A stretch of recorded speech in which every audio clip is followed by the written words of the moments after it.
If your childhood spanned the 40s to 70s, Gregory Peck is a name that likely resonates deeply. As a celebrated film star, he earned recognition as the 12th greatest male star of classic Hollywood cinema. His body of work includes influential films like The Keys of the Kingdom. Despite his remarkable career, Peck faced significant personal challenges. The tragic deaths of both him and his son captured public attention and sympathy. The complexities of his life, marked by both triumph and sorrow, paint a poignant picture of a man who navigated fame while enduring profound loss. For those intrigued by Gregory Peck's journey, this video will delve into the tragedies that shaped his life and legacy. His journey into the realm of acting began with a solid foundation, as he studied theater at the prestigious neighborhood playhouse under the guidance of the esteemed mentor Sanford Meisner. The teachings of Meisner laid the groundwork for his future success, introducing him to an approach that would later become renowned as the Meisner technique. This method emphasized emotional truth and connection, allowing actors to respond authentically in their performances. Peck's talents quickly propelled him from the stage to the silver screen, where he became a highly sought-after actor throughout the 1940s and into the late 1970s. His performances in films such as To Kill a Mockingbird showcased his ability to portray complex characters with depth and sincerity. Peck's dedication to his craft and his commitment to social issues made him a respected figure both on and off the screen. His legacy continues to influence actors today, as his work remains a benchmark for excellence in the film industry. With over 50 stage plays, including 3 on Broadway, Gregory Peck made a remarkable transition to cinema that began with the critical success of the 1944 film The Keys of the Kingdom. This film not only showcased his talent, but also set the stage for a series of noteworthy performances in films such as The Valley of Decision in 1944, Alfred Hitchcock's Spellbound in 1945, and The Yearling in 1946. Despite these initial successes, the following years brought a mix of triumphs and challenges for Peck. He continued to grace the screen with profitable ventures like The Paradine Case in 1947 and The Great Sinner in 1948. While some of his films faced criticism from discerning reviewers, his enduring popularity and box office success highlighted his undeniable appeal to audiences. Peck's ability to connect with viewers through his performances solidified his status as a beloved actor in Hollywood, making him a significant figure in the film industry during his time. His meteoric rise to global fame in the 1950s and 1960s painted a picture of cinematic success, yet his journey was not without its tragic undertones. Gregory Peck became an international sensation with roles in iconic films, solidifying his status as a Hollywood legend. In 1951, Peck took on the role of Captain Horatio Hornblower, a performance that resonated with audiences and catapulted him into the spotlight. This role showcased his ability to portray strong, complex characters, which became a hallmark of his career. That same year, he delved into the world of biblical drama with David and Bathsheba, further showcasing his versatility as an actor. His performances were marked by a deep emotional resonance, allowing viewers to connect with the characters he portrayed. As he continued to take on diverse roles, Peck's talent and charisma made him a beloved figure in cinema. His legacy endures, reminding us of the powerful impact he had on film and the hearts of audiences around the world. The tragic thread in Gregory Peck's narrative is intertwined with his on-screen partnerships. His collaboration with the captivating Ava Gardner in The Snows of Kilimanjaro in 1952 added another layer to his storied career. In this film, Peck portrayed a writer facing his own mortality, while Gardner played a significant role that highlighted both their talents. Their chemistry on screen was undeniable, bringing depth to the story and captivating audiences. However, the ephemeral nature of success became evident in the subsequent years. Despite the acclaim from this film, Peck faced challenges in maintaining the same level of popularity. The film industry was changing, and the roles that once defined him began to shift. While Peck continued to work in various films, the magic of his partnership with Gardner remained a standout moment in his career. Their collaboration is remembered not just for its artistic merit, but also for the way it reflected the complexities of fame and the fleeting nature of success in Hollywood. The impact of this partnership continues to resonate, showcasing the highs and lows of a celebrated actor's journey. A pivotal moment came in 1953, when Gregory Peck starred alongside the legendary Audrey Hepburn in Roman Holiday. This film not only earned him a Golden Globe Award, but also marked a high point in his career. The story revolves around a princess who escapes her royal duties for a day of adventure in Rome, where she meets a charming reporter played by Peck. Their chemistry brought the characters to life, captivating audiences and critics alike.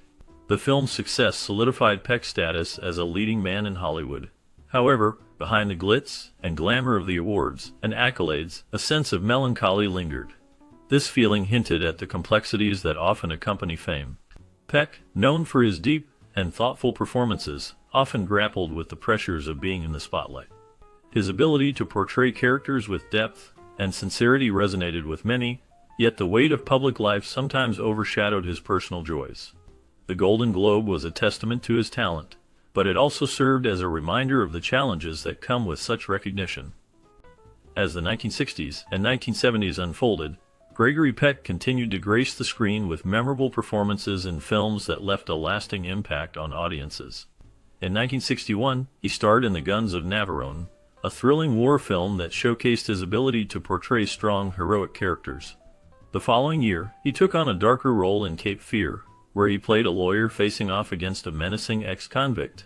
This film highlighted his range as an actor, allowing him to delve into the complexities of fear and moral dilemmas.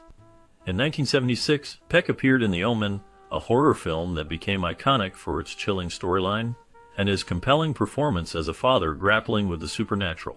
2 years later, he starred in The Boys from Brazil, a thought-provoking film that explored themes of identity and ethics. While these roles showcased his enduring talent, the tragic element lay in the personal struggles that often accompany the pressures of sustained success. Peck's journey through these decades reflects not only his professional achievements, but also the challenges he faced behind the scenes. Renowned for his roles as protagonists, Gregory Peck not only left an indelible mark on the silver screen, but also led a life filled with both triumphs and heart-wrenching tragedies. His ability to embody characters of unwavering moral character made him a beloved figure in cinema. Peck's acting prowess garnered praise from critics and audiences alike, elevating every project he touched. He had a unique ability to connect with viewers, often portraying characters that stood for justice and integrity. The pinnacle of his career came in 1962, when he clinched the Academy Award for Best Actor for his unforgettable portrayal of Atticus Finch in the adaptation of To Kill a Mockingbird. This role solidified his status as a leading man and showcased his talent for bringing complex characters to life. Peck's performances often reflected his own values, making him a role model for many. His legacy continues to influence actors and filmmakers, reminding us of the power of storytelling and the importance of moral courage. Beyond the glitz of Hollywood, Gregory Peck was a formidable force in the political arena. In 1947, he fearlessly challenged the House Un-American Activities Committee, which was known for its aggressive investigations into alleged communist activities. This act established him as a political opponent of President Richard Nixon, who was a prominent figure during that time. Peck's commitment to justice and humanitarian causes was evident throughout his life. He used his platform to advocate for civil rights and social justice, often speaking out against injustice and inequality. His efforts did not go unnoticed, as he became a respected figure not only in the film industry, but also in the broader political landscape.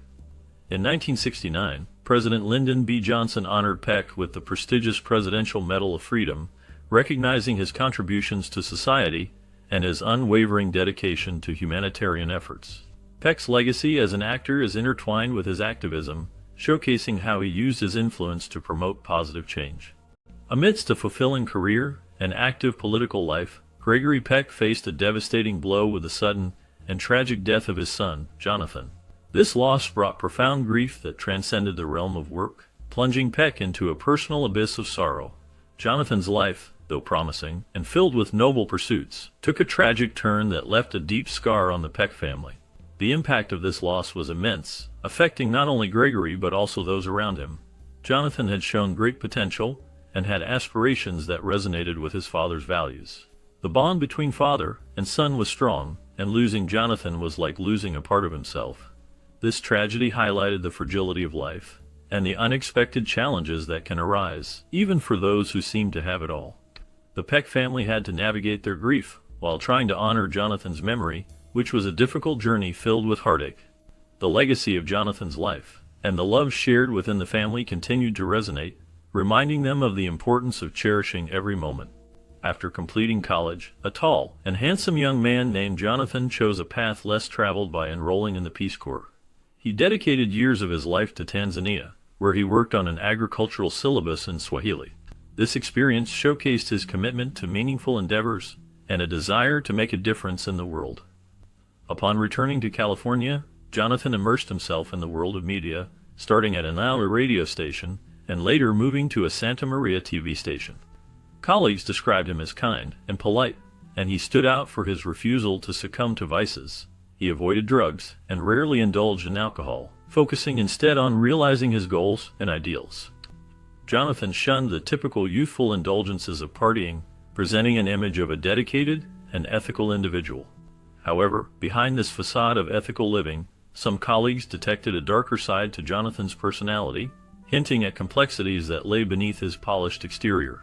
Struggling with self-consciousness and inner turmoil, Jonathan concealed his battles from those around him. The stark contrast between his public persona and private struggles hinted at the silent challenges he faced daily. Despite receiving a new assignment that seemed to ignite a spark of excitement, Jonathan found it increasingly difficult to find stories to tell. On an ill-fated summer day in 1975, he reached out to his boss, expressing his difficulties. This moment of vulnerability was overshadowed by unimaginable sorrow, as Jonathan took his own life at the young age of 31. The aftermath of his death reverberated through the Peck family, leaving a profound impact on his father, Gregory. The celebrated actor, known for his powerful performances, was ravaged by grief. In the wake of this tragedy, Gregory halted his career for 2 years, seeking solace in solitude to mourn the loss of his beloved son. The pain of losing Jonathan changed Gregory forever, highlighting the deep emotional scars that can accompany such a devastating loss. Despite the glittering facade of Hollywood fame and a luxurious mansion in the hills above Hollywood, Anthony Peck, the youngest son of Hollywood legend Gregory Peck, found himself ensnared in a tragic tale of misery in the early 90s. The support of his loving and gorgeous wife, supermodel Cheryl Tiegs, and the imposing presence of his iconic father could not shield him from the profound darkness that gripped his life. Anthony's battle with a colossal drinking problem became a recurring theme of self-destruction, overshadowing the privileges that came with his lineage. The weight of his addiction placed an unbearable strain on his relationship with Tiegs, leading to a sense of isolation even within the confines of a seemingly perfect marriage. As he struggled to find solace, the pressures of living up to his father's legacy only deepened his despair. The glamorous world around him could not fill the void created by his addiction, leaving him trapped in a cycle of pain and longing for a way out. Tony's life was deeply affected by his relationship with his father, Gregory Peck. Once a vibrant connection, it became strained due to Tony's destructive behavior. The repercussions of his actions reached into the very heart of his personal life. Haunted by the tragic fate of his brother Jonathan, who had taken his own life, Tony felt the weight of that loss heavily. The pain Jonathan's suicide caused their father was something Tony could not ignore. He grappled with the fear that his own struggles with drinking might lead him down a similar path. The thought of causing Gregory the same anguish that Jonathan's death had inflicted was unbearable for him. This fear created a deep reluctance in Tony to confront his addiction. He understood that his actions could have devastating effects not only on himself, but also on the people he loved most. The shadow of his brother's fate loomed large, reminding Tony of the fragility of life and the importance of seeking help before it was too late. The turning point in Tony's tumultuous journey came with the shock of his divorce from Tiegs, a heartbreaking consequence of his destructive behavior. The dissolution of his marriage served as a jolting wake-up call, prompting Tony to confront the destructive force of his addiction head-on. This moment was not just a personal loss. It was a significant turning point that forced him to reflect on his life choices and the impact they had on those he loved. Fueled by a newfound determination, he embraced sobriety, recognizing that he needed to break free from the chains of alcohol that had held him captive for so long. This decision marked the beginning of a challenging yet transformative journey toward healing and self-discovery. As he navigated the ups and downs of recovery, Tony learned to face his demons and rebuild his life. Each day became a step toward reclaiming his identity and finding purpose beyond the bottle. The road was not easy, but with each small victory, he grew stronger and more resilient. The support of friends and family played a crucial role in his recovery, reminding him that he was not alone in this fight. Through therapy and self-reflection, he began to understand the roots of his addiction and the patterns that led to his destructive behavior. This understanding was vital in helping him develop healthier coping mechanisms and rebuild trust with those he had hurt. As he continued on this path, Tony discovered new passions and interests that filled the void left by alcohol, allowing him to create a more fulfilling life. The journey was ongoing, but with each passing day, he moved closer to the person he aspired to be, embracing the challenges and celebrating the victories along the way. Returning to Gregory Peck in a poignant exploration of what might have been, one discovers the divergent trajectories that could have unfolded for the Hollywood icon despite his illustrious career. Peck's early contemplation of entering the priesthood underscores a road not taken. As a Roman Catholic, the spiritual dimension was a profound aspect of his identity. When questioned about his religious beliefs later in life, Peck acknowledged his continued connection to Catholicism, albeit without the zeal of a religious fanatic. His nuanced relationship with the faith was evident as he candidly admitted to occasional disagreements with certain views held by the Pope, particularly on contentious issues like abortion, contraception, and the ordination of women. Nevertheless, Peck remained steadfast in practicing his faith in his own distinct way, navigating the complex intersections of personal conviction and institutional doctrine.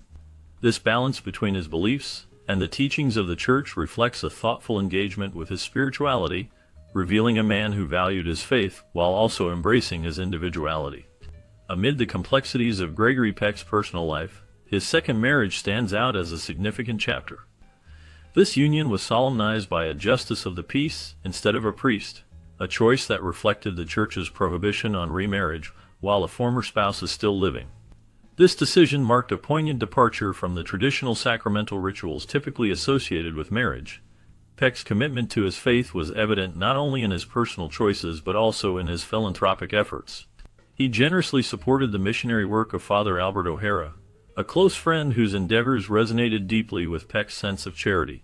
This connection to his faith extended into creative realms as well. He took on the role of co-producer for an audio cassette recording of the New Testament, collaborating with his son Stephen. This project beautifully bridged spirituality and artistic expression, showcasing Peck's dedication to both his beliefs and his family. The layers of his personal life added depth to his narrative, revealing a man who navigated the complexities of love, faith, and creativity. As Veronique Peck's life unfolded, it became a rich tapestry woven with a deep appreciation for the arts, marked by her enduring contributions to cultural and philanthropic endeavors. Born in Paris, France, she encountered her future husband, the legendary actor Gregory Peck, during his journey to Italy for the filming of Roman Holiday. Their formal introduction took place in 1953 during an interview for the newspaper France Soir, a professional meeting that sparked undeniable chemistry between them.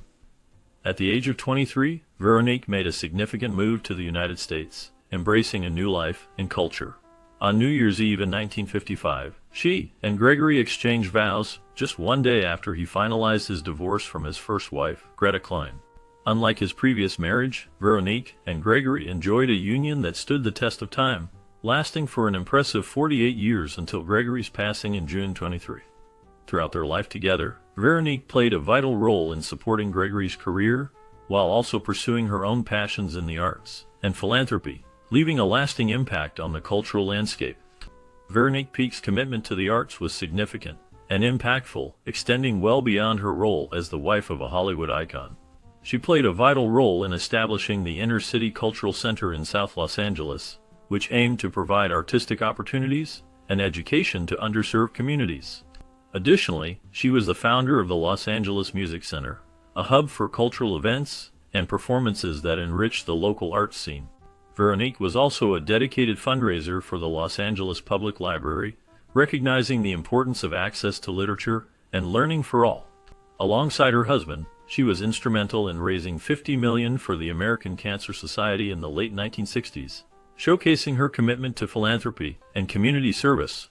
Tragically, in 2012, Veronique passed away at the age of 80 due to a heart attack at her home in Los Angeles. Her passing left a significant void in the cultural landscape she had helped shape, and in the hearts of her surviving family members. She is survived by her 2 children, Anthony and Cecilia, a brother, and 3 grandchildren, leaving behind a legacy that transcends the glitz of Hollywood and stands as a testament to a life dedicated to the arts and philanthropy. The final chapter of Gregory Peck's storied life unfolded tragically on June 12, 2003, when at the age of 87, he peacefully passed away in his sleep after a brief battle with bronchopneumonia. In his last moments, Veronique, his devoted wife, stood by his side, providing comfort as he embarked on his final journey. The iconic actor found his resting place in the Cathedral of Our Lady of the Angels in Los Angeles, a solemn space that would forever cradle the legacy of a Hollywood legend. The poignant eulogy for Peck was delivered by his longtime friend and fellow actor Brock Peters. Peters, known for his role as Tom Robinson, a character defended by Peck's iconic portrayal of Atticus Finch in Till a Mockingbird, spoke heartfelt words that echoed the profound impact Peck had on both the cinematic world and the lives of those who knew him. The morning of Gregory Peck's funeral became a congregation of stars, a testament to the immense influence he wielded in the entertainment industry. The funeral, attended by luminaries such as Harrison Ford, Tony Danza, Michael York, and Harry Belafonte, transformed into a star-studded event. Each presence at the ceremony symbolized the collective grief of a community that had lost not just an actor, but a revered figure whose contributions had left an indelible mark on the hearts of many. In 2008, the Peck family aimed to honor Gregory Peck's legacy by establishing the Gregory Peck Award for Cinematic Excellence. This prestigious accolade serves as a heartfelt tribute to recognize the remarkable contributions of directors, producers, and actors who, like Peck, have made significant impacts in the world of cinema. The first awards were presented at the Dingle International Film Festival in Dingle, Ireland, a location that pays homage to Peck's ancestral roots. Over the years, the award has become a symbol of cinematic distinction, gaining importance and recognition in the film industry. In a touching turn of events, the award ceremony moved to San Diego in 2014, the city where Gregory Peck was born and raised, adding emotional depth to the event. Recipients of the Gregory Peck Award for Cinematic Excellence include a distinguished group of artists such as Gabriel Byrne, Laura Dern, Alan Arkin, Annette Bening, Patrick Stewart, and Lawrence Fishburne. Each honoree exemplifies the lasting influence of storytelling in cinema, a legacy that Gregory Peck passionately supported throughout his celebrated career. In 2008, the Peck family aimed to honor Gregory Peck's legacy by establishing the Gregory Peck Award for Cinematic Excellence. This award serves as a heartfelt tribute to recognize the remarkable achievements of directors, producers, and actors who, like Peck, have made significant contributions to the film industry. The first awards were presented at the Dingle International Film Festival in Dingle, Ireland, a location that pays respect to Peck's ancestral roots. Over the years, this prestigious accolade has become a symbol of excellence in cinema. In a touching turn of events, the award ceremony moved to San Diego, Gregory Peck's birthplace, in 2014, adding emotional depth to the recognition. The recipients of the Gregory Peck Award for Cinematic Excellence include a distinguished group of artists, each celebrated for their outstanding work in the cinematic arts. Notable names such as Gabriel Byrne, Laura Dern, Alan Arkin, Annette Bening, Patrick Stewart, and Lawrence Fishburne have been honored, reflecting the lasting influence of storytelling in film that Gregory Peck passionately supported throughout his career.